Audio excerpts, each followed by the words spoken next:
क्या आप यकीन कर सकते हैं कि किसी विधायक को उसके गांव के अंदर सिर्फ 50 वोट मिले? क्या यह बात गले से उतरने वाली है? 50 से ज्यादा वोट तो निश्चित तौर पर जो विधायक रहेगा उसके परिवार के होंगे, और इतनी भयंकर लहर कि परिवार के व्यक्ति भी वोट ना दें, ऐसा तो हमने कहीं पर देखा नहीं। लेकिन मध्य प्रदेश से खबर सामने आई है।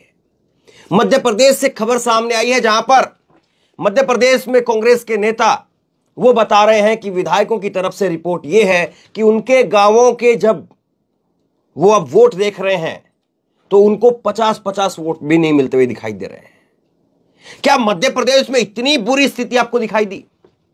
और ये तो ऐसा लगता कि कोई निर्दलीय भी हो, अगर कोई पहली बार का चुनाव लड़ रहा हो, निर्दलीय हो, स्कूल कॉलेज का छात्र हो जिसको चुनाव लड़ने की दिलचस्पी हो, अगर वो भी चुनाव लड़ेगा तो जाहिर सी बात है 150 वोट तो उसके भी आ जाएंगे। लेकिन विधायकों के गांव के अंदर उनको 50 वोट ना मिलना, इसको क्या कहेंगे? कमलनाथ ने खुद सामने आकर के जानकारी दी है।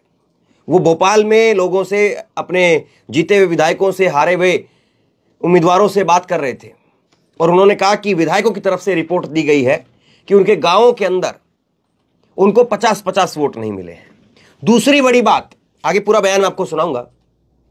दूसरी बड़ी बात, दिग्विजय सिंह ने कल एक लिस्ट जारी की थी, वो लिस्ट मैंने आपको दिखाई, और उसके बाद में दिग्विजय सिंह आज जब भोपाल में गए तो उन्होंने कहा कि हमने ईवीएम में बटन दबाया, पर्ची भी दिखी, लेकिन वोट कहां गया पता नहीं चल रहा है। और तीसरा एक बयान, कांग्रेस के नेता गोविंद सिंह वो कह रहे हैं कि ईवीएम को हैक कर लिया गया, ईवीएम को हैक कर लिया गया, परिणाम बदल दिए गए हैं। और कांग्रेस के एक और नेता, कांग्रेस के ही एक और नेता है फूल सिंह बरैया, और ये कह रहे हैं कि 50 सीट भी बीजेपी की मुमकिन नहीं है। और इनकी एक वीडियो वायरल है, पहले की एक इनको वीडियो वायरल है, और जिसमें ये दावा कर रहे हैं कि अगर बीजेपी 50 सीट जीत जाए, अगर बीजेपी 50 सीट जीत जाए तो मैं अपना मुंह काला करने के लिए तैयार हूं। तो इस तरह का कॉन्फिडेंस कांग्रेस के नेताओं में था। लेकिन अब 50 सीट तो छोड़िए, उनको विधायकों को 50-50 वोट नहीं आ पाए। अब ये बात अपने आप में गले से उतरने वाली दिखाई नहीं देती है, क्योंकि हम लोगों ने भी घूमा है, हम लोगों ने भी देखा है, आप लोगों को भी और भी चैनल शायद आपने देखे हो, कहीं पर इस तरह का माहौल दिखा क्या। लेकिन अब क्या कहें इसको। कमलनाथ का पूरा बयान सुनिए, क्या कह रहे हैं कमलनाथ। कमलनाथ ने कहा है, वो जो है वो अपने विधायकों से, अपने उम्मीदवारों से बात कर रहे थे और उन्होंने कहा कि मुझे कुछ विधायकों ने बताया है कि उन्हें अपने गांव में 50 वोट मिले हैं। यह कैसे हो सकता है? जिसको पहले से परिणाम पता था उसने एग्जिट पोल बनवाया। एग्जिट पोल तो माहौल बनवाने के लिए बनवाया गया है। उसके बाद में वो कह रहे हैं कि अभी सभी से हम चर्चा कर रहे हैं, हारे हुए और जीते हुए सभी प्रत्याशियों को बुलाया गया है। कांग्रेस नेताओं के ईवीएम हैक की होने की बात पर उन्होंने कहा कि सभी की बात सुन लूं, फिर किस फैसले पर आना सही होगा। आप भी जानते हैं कि माहौल क्या था, मुझसे नहीं, आप पब्लिक से पूछिए। और वहीं बैठक के बाद दिग्विजय सिंह ने कहा ईवीएम को लेकर के कि हमने बटन दबाया, पता नहीं चला कि वोट कहां गया है।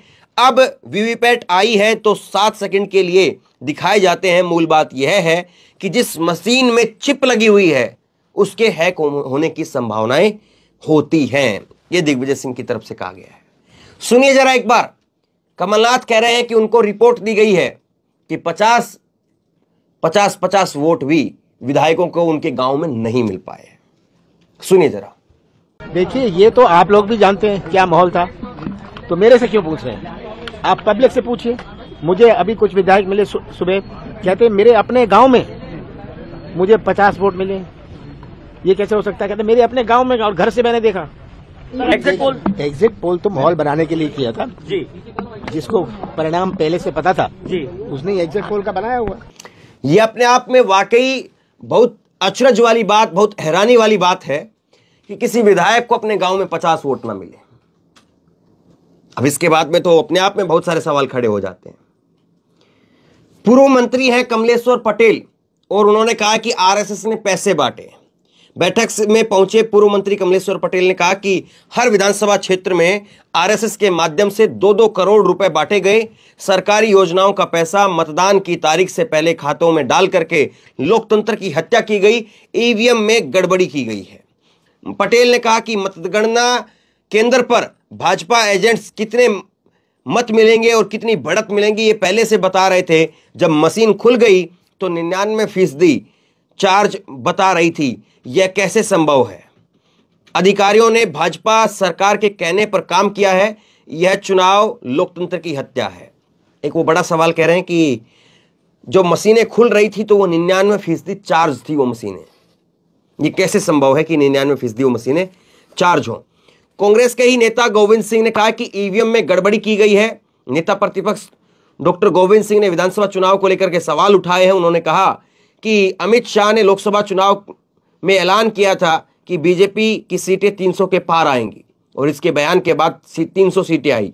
यूपी के विधानसभा चुनाव में सपा की लहर थी, तब पीएम मोदी ने 2/3 से सरकार बनाएंगे ये कहा था और बीजेपी यूपी में सरकार बन गई। ईवीएम हैक करके परिणाम बदले गए हैं। जनता रो रही है, बीजेपी खुशियां मना रही है, ईवीएम के साथ में गड़बड़ी की गई है। यह कांग्रेस के नेताओं का यहां पर सीधे तौर पर आरोप है। लेकिन इससे भी बड़ी बात अगर हम समझें तो ये कि क्या वाकई जमीन पर वो हालात थे, जमीन पर वो माहौल था जो चुनाव के परिणामों में है। और कांग्रेस के नेता अब जो कुछ कह रहे हैं वो क्या वाकई अपनी जो है वो लाज बचाने के लिए कह रहे हैं, अपनी जो है वो साख बचाने के लिए कह रहे हैं, या फिर वाकई कांग्रेस के नेता जो कह रहे हो उस बात में दम है? सवाल ये भी है। एक और जो है बयान मैं आपको सुनाता हूं। फूल सिंह बरैया का बयान आप देखिए। फूल सिंह बरैया ने कहा कि चुनाव पारदर्शी नहीं हुए, मुंह काला करूंगा, भांडेर से जीते हैं ये। कांग्रेस के विधायक फूल सिंह बरैया, और उन्होंने कहा कि 7 दिसंबर को दोपहर 2 बजे मैं अपना मुंह काला करूंगा, पारदर्शी चुनाव नहीं हुए हैं, ईवीएम में गड़बड़ी हुई है। अब सवाल कुल मिलाकर के यही है कि ये सब कुछ जो कहा जा रहा है वो क्या अपने आप को लाइमलाइट में लाने के लिए, चुनाव में कांग्रेस की हार पर चर्चा ना हो, कांग्रेस की हार के क्या कारण रहे उन पर चर्चा ना हो, किसी की जवाबदेही जिम्मेदारी तय ना की जाए, इस पर बात ना हो, इसलिए जो है वो कांग्रेस के नेता कुछ अपनी तरीके से ये चीज़ों को कुछ माहौल, कुछ कारण बता करके मुद्दे को डाइवर्ट करने की कोशिश कर रहे हैं? या वाकई इसी तरह का चुनाव में जो है मिजाज था कि 50-50 वोट भी कांग्रेस के विधायकों को ना पहुंच पाए? वाकई अपने आप में बड़ा विचित्र है।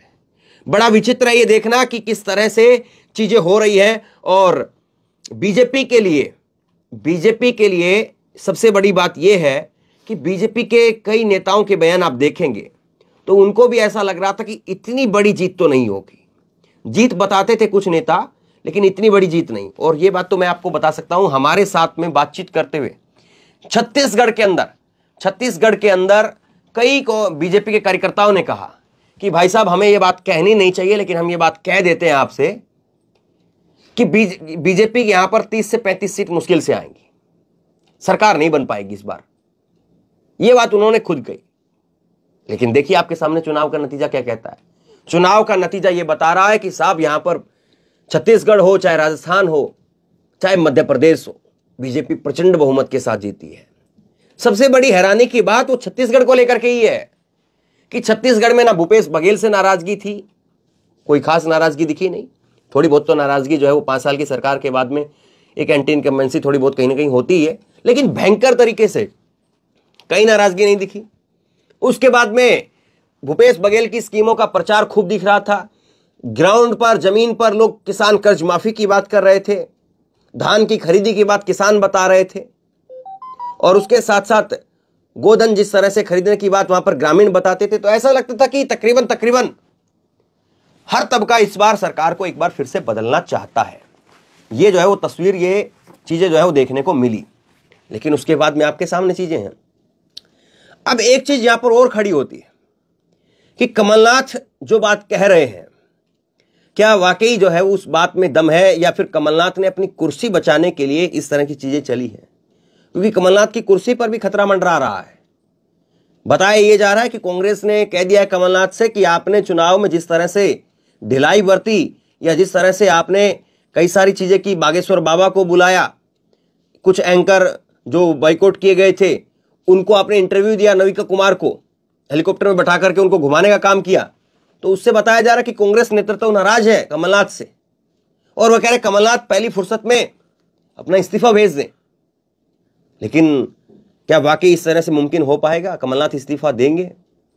और क्या कमलनाथ इस्तीफा दे करके लोकसभा चुनाव की तैयारी में छिंदवाड़ा से जुटेंगे? क्योंकि इस बार छिंदवाड़ा में उनके बेटे की जो सीट है, एक ही सीट थी जिस पर कांग्रेस जीत पाई थी, लेकिन इस बार छिंदवाड़ा से वो खुद जो है वो उतरेंगे, अपने बेटे को उतारेंगे। अब तो फ्री हो गए हैं, अब तो लोकसभा की कहीं पर लाग लपेट उनके ऊपर, विधानसभा की लाग लपेट बची नहीं है। और हो सकता है कि प्रदेश अध्यक्ष की कुर्सी भी उनसे ले ली जाए, किसी और को दे दी जाए। नया नेतृत्व या दिग्विजय सिंह की तरफ कांग्रेस लौटती है, ये देखने वाली बात हुई। लेकिन जिस तरह से चीजें निकल करके आ रही है सामने, वो अपने आप में सवाल ये खड़ा कर रही है कि कहीं ना कहीं कुछ न कुछ तो ऐसा था जो यहां पर बीजेपी के लिए एक सवाल जरूर खड़ा कर देता है कि कहीं ना कहीं बीजेपी वो खुद इस तरह के जो नंबर सामने आए हैं उसको गले नहीं उतार पा रही थी, और उसके बाद में जो अभी नंबर आए सामने, वो नंबर जो है वो कैसे बीजेपी खुद जस्टिफाई करेगी अपने लिए। मैंने कल भी आपको विस्तार से खबर दिखाई है। पोस्टल बैलेट में, ये आधिकारिक तौर पर चुनाव आयोग की वेबसाइट से दिख रहा है कि पोस्टल बैलेट में 199 सीटों पर कांग्रेस जीती है, केवल 31 सीटों पर बीजेपी जीती है। 199 सीट पर जो पार्टी पोस्टल बैलेट में जीत रही हो, वो पार्टी 100 सीट भी अपनी विधानसभा के अंदर नहीं ला पा रही है। ऐसा क्या हुआ?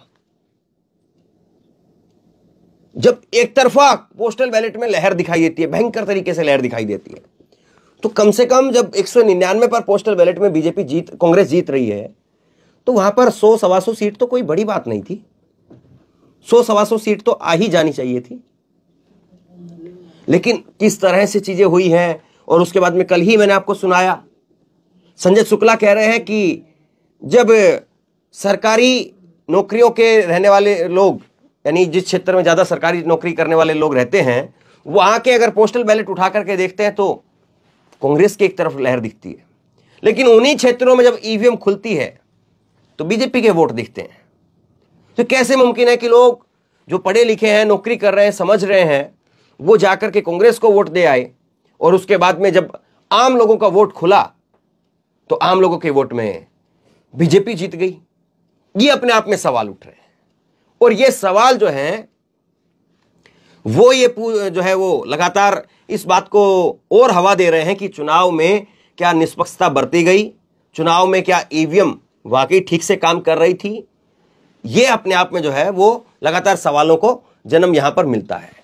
और बीजेपी की अगर बात करें तो बीजेपी में भी इस वक्त में एक रस्साकसी चल रही है कि बीजेपी में मुख्यमंत्री किसको बनाया जाए। वहां पर एक अपने आप में ये दौड़ चल रही है। अब खैर बीजेपी तो ईवीएम को लेकर के बात क्यों करेगी, ईवीएम को लेकर के चर्चा क्यों करेगी, उनके लिए तो वहां से अच्छे खासे वोट निकले हैं। तो ये सारी चीजें हैं। अब किस तरह से कैसे जो है वो चुनाव आयोग इन सब चीजों का जवाब देता है, क्योंकि चुनाव आयोग के ऊपर ये अंततोगत्वा सवाल जो है वो जाते हैं, और चुनाव आयोग को अपनी साख बचानी है।